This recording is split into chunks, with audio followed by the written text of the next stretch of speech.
Santa Teresa de Calcuta. Si te menciono el nombre de esta persona, probablemente solo vengan buenas palabras. Una anciana buena que ayudó a los pobres y a los enfermos, que dedicó su vida a los demás. Ese sería el caso. La historia de una noble mujer que buscaba lo mejor para quienes estaban en una situación realmente horrible. Razón por la que se le llamaría como santa. Todo esto por la Iglesia Católica en el no muy lejano año 2016.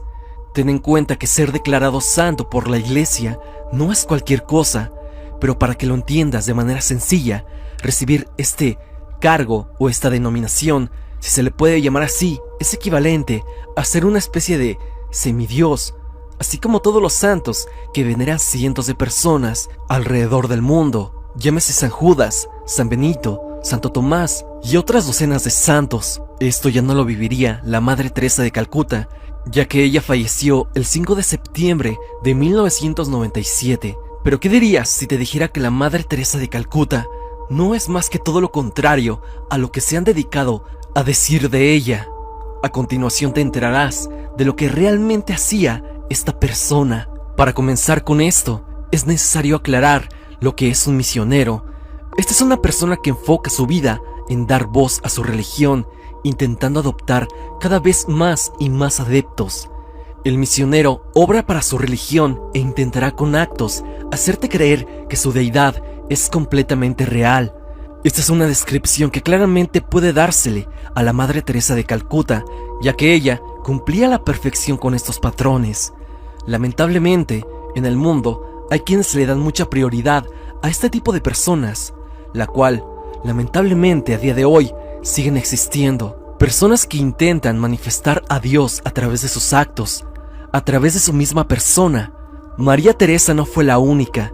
Ella fue uno de los ejemplos de misioneros más populares, con adeptos que le daban más prioridad a ella que a las agrupaciones científicas.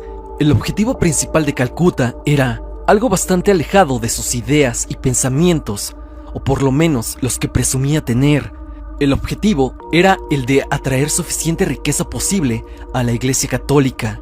Para esto era necesario seguir con el trabajo de marketing mediático y asqueroso, haciéndose de más albergues, porque claro, Teresa de Calcuta decía que ayudaba a los pobres y a los enfermos, porque los llevaba a sus albergues, pero estos albergues no tenían los cuidados suficientes, no había doctores, no había médicos, simplemente monjas. Y estas, en pocas palabras, dejaban a su suerte a todas esas personas, los cuales estaban en situaciones realmente deplorables. Estamos hablando de personas en estados de sufrimiento fuertes, en donde muchos documentales se les deja evidenciado el dolor por el cual se les hacía pasar. Gente que necesitaba urgentemente un doctor y simplemente se les hacía a un lado, ya que ni siquiera medicamentos se les daba. Ella hacía múltiples labores, las cuales contradecían toda aquella imagen que se le venía dando desde hace mucho tiempo en los medios. Calcuta se hizo amiga de personas deplorables que manejaban una riqueza enorme, de entre ellas personalidades como Charles Lincoln, quien era dueño de una asociación de ahorros, así como la familia Duvalier, quien en su tiempo fueron dictadores, padre e hijo, en el país de Haití. Personalidades que generosamente donaron exorbitantes montos de dinero, seguramente simplemente para lavarlo. Y digo esto porque la familia Duvalier usó dinero de los pobres de su país para dárselo a Calcuta. Pero de Calcuta se pueden decir más cosas. También hablamos de movimientos sucios, como el préstamo de un avión privado y una donación de 1,4 millones de dólares. Un dinero en donación que no provenía de buenos negocios.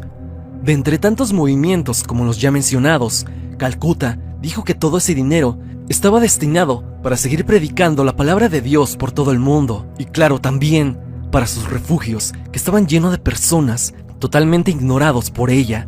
Como ya lo vimos, era altamente rentable la imagen de la Madre Teresa de Calcuta por parte de la Iglesia.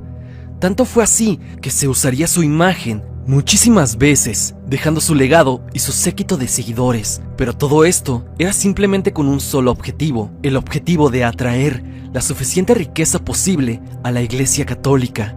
Ella, como fundadora de las Misioneras de la Caridad, se extendió por el pasar de los tiempos, tanto que su organización pasó a ser una organización internacional. Pobre de ti si caías en una de sus casas u hospitales.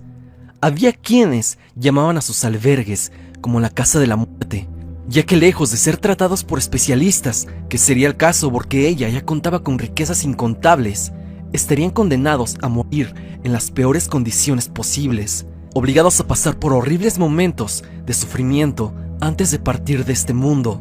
Como te lo dije antes, las riquezas que ganaba Calcuta eran donadas en su mayoría a la Iglesia Católica, invirtiendo mínimas cantidades al cuidado de las personas y el mantenimiento de las casas y albergues, razón por la que se cree que fue canonizada, y una vez que partió de este mundo en los 90s, poco se supo de la gran fortuna que amasó.